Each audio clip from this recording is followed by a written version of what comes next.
เอาลูกมาย่าดีมาลูกน้องหน่อยเอาลูกพี่หน่อย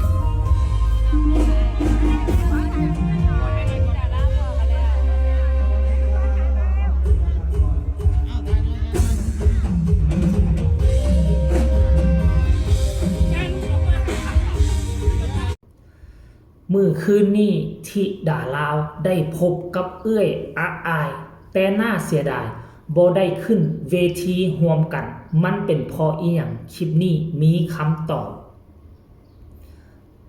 ทักทายสบายดี FC แฟนคลับทุกท่านที่เคารพและนับถือเป็นอย่างสูงมาพบมาพ่อกับค่อยเจบ่ลาวในเช้ามื้อนี้อากาศค่อนข้างว่าเย็นสบายจนจะออกว่าหนาวพุ่นแหละท่านผู้ชมปัจจุบันนี้เจบ่ลาวกำลังอยู่ในห้องพักความเย็นยะเยือกเข้ามาประทังถ้าว่าออกไปทางด้านนอกต้องได้ใส่เสื้อกันหนาวแน่นอนเนาะปัจจุบันนี้คือเจบ่ลาวอยู่ทางฝั่งหลวงพระบางพีเดอร์ท่านผู้ชม FC แฟนคลับถึงว่าเจบ่ลาวจะเดินทางไปใส่มันไก่ซำใดเจบ่ลาวก็ยังติดตามเนาะการเคลื่อนไหวของน้องธิดาลาวกับของอาอายสกุลณพรเซนเก่าเซนเคยมือคืนนี้ถ้าจำบ่ผิดทำการแสดงอยู่ที่บ้านข้างป้อมแม่นบ่น้องธิดาลาวก็ไปตามนัดได้นัดกับลุงใหญ่แนวใดก็ไปแนวนั้นเนาะแล้วสิ่งที่เฮาอยากเห็นนั่นก็คืออยากเห็นน้องธิดาลาวกับเอื้อยอาอายไปขึ้นเวทีร่วมกันไปฟิชเจอริงกันไปปะทะกันอยู่บนเวทีอยากเห็นภาพบรรยากาศนั่นอีกครั้งแต่ค่ำคืนที่ผ่านมานี่มันเป็นเรื่องที่น่าเสียดายที่สุดที่ว่าอาอายบ่สามารถขึ้นเวทีแล้วก็ปะทะกับน้องธิดาลาวได้เพราะมีเหตุจำเป็นนั่นก็คือในค่ำคืนที่ผ่านมานี่น้องอาอายต้องได้แลน2งานของอลังการโชว์ก็ต้องมาช่วยเหลืองานวงใหญ่เสียงดีฮกกะต้องได้ไปห้องถ้าบ่ไปก็เป็นไปบ่ได้เพราะน้องกลายเป็นตัวลักไปแล้วกลายเป็นตัวชูวงเพราะฉะนั้นแล้วมันจึงเฮ็ดให้เวลาที่ทุกคนคอยอยากเห็น2คนขึ้นเวทีร่วมกันมันจึงเป็นไปบ่ได้แต่พวกเฮาก็อย่าเสียใจไปเลยอย่างน้อยๆก่อนเอื้อยอาอายจะเดินทางกลับไปแสดงให้กับวงใหญ่เสียงดีฮกเอื้อยอาอายก็ได้เข้ามากอดทักทายสบายดีน้องสาวที่มีชื่อว่าธิดาลาวเป็นที่เรียบร้อยลุงใหญ่เป็นผู้นำพามาบอดนุเป็นผู้จูงแขนมาได้มาพบมาพ่อกอดอำลากันซึ่งมันเป็นภาพบรรยากาศเบิ่งแล้วรู้สึกอบอุ่นมีรอยยิ้มอย่างน้อยๆบ่ได้ขึ้นเวทีนำกันก็ได้มาโอ้มาลมมาถามข่าวกันและเอื้อยก็บอกว่าเอื้อยต้องมีเหตุจำเป็นต้องได้เดินทางด่วนไปที่งานวงใหญ่เนาะแต่ก็บ่เป็นหยังท่านผู้ชม FC แฟนคลับได้รับความใส่ใจความดูแลของผู้จัดการใหญ่หรือว่าลุงใหญ่แห่งเสียงวีฮกเท่านี้มันก็เฮ็ดให้ FC แฟนคลับเห็นแล้วก็หัวใจฟูแล้วนะคือลุงใหญ่แห่งเสียงวีฮกปฏิบัติแนวใดกับน้องอาอาย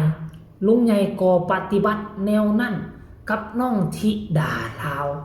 บ่คิดบ่ฝันว่าจะได้รับความเมตตาโอบเอื้ออารีลักษณะแบบนี้จากลุงใหญ่แห่งเสียงวีฮกท่านผู้ชม FC แฟนคลับอยากให้ทุกคนเห็นวินาทีอาอายและก็ธิดาลาวพบพ่อเจอกันบอกกล่าวอำลากันก่อนที่ต่างฝ่ายต่างจะแยกง่ายไปขึ้นเวทีทำภาระหน้าที่ของตนเองอาอายก็น่าเป็นห่วงอายุ13ปีเนาะ12เข้า13ปีแรงคืนนึงตั้ง2งานบางครั้งก็3งานตอนเว้นก็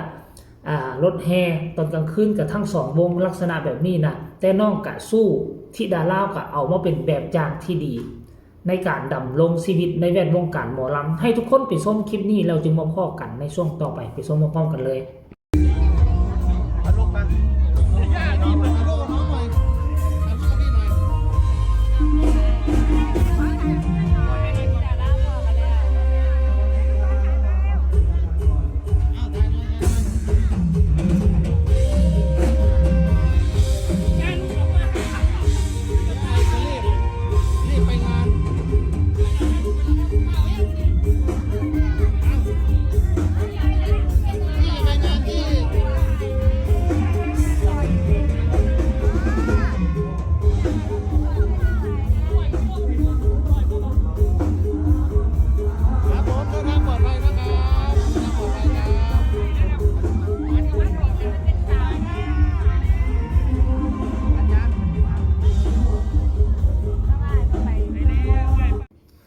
เห็นแล้วบ่ทุกคนได้ชมคลิปนี้พร้อมๆกันแล้วหรือยังท่านผู้ชม FC แฟนคลับ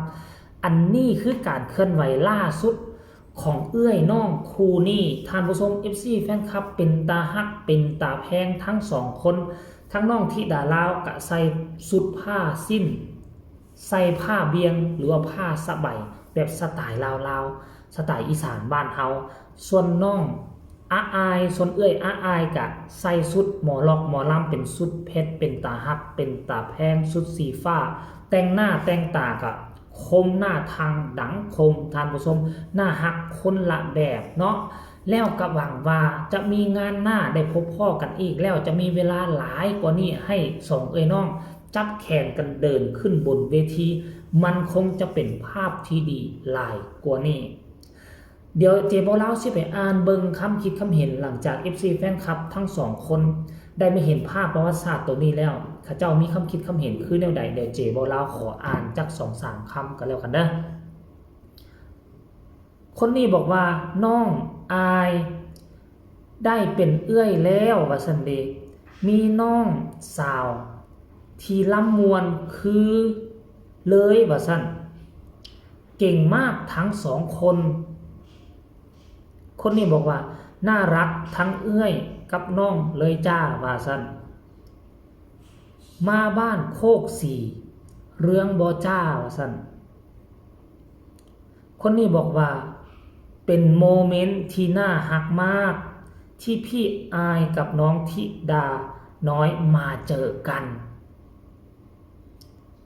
คนนี้บอกว่าพี่กับน้องได้เจอกันแล้วน่ารักทั้งคู่เลยได้เห็นแล้วมีความรู้สึกมีความสุขไปนำน้องธิดาลาวที่ได้กอดพี่อาอายอีกครั้งสู้ไปเด้อล่าธิดาสิเป็นกำลังใจให้ไปตลอดครับวาซันเดย์นี่คือคำคิดคำเห็นของ FC แฟนคลับทั้งธิดาลาวกับน้องอาอายหลังจากที่เห็น2คนมาพบมาพ่อมากอดลากันถึงว่าบ่ได้ขึ้นเวทีร่วมกันกะบ่เสียใจจักน้อยอย่างน้อยๆผู้รักผู้ใหญ่ก็เอามาหากันมาเจอกันมาโอ้มาลงกัน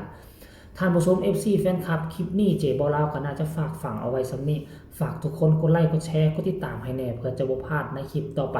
ที่สำคัญอย่ากดข้ามโฆษณาพบกันใหม่ในคลิปหน้าสำหรับคลิปนี้สวัสดี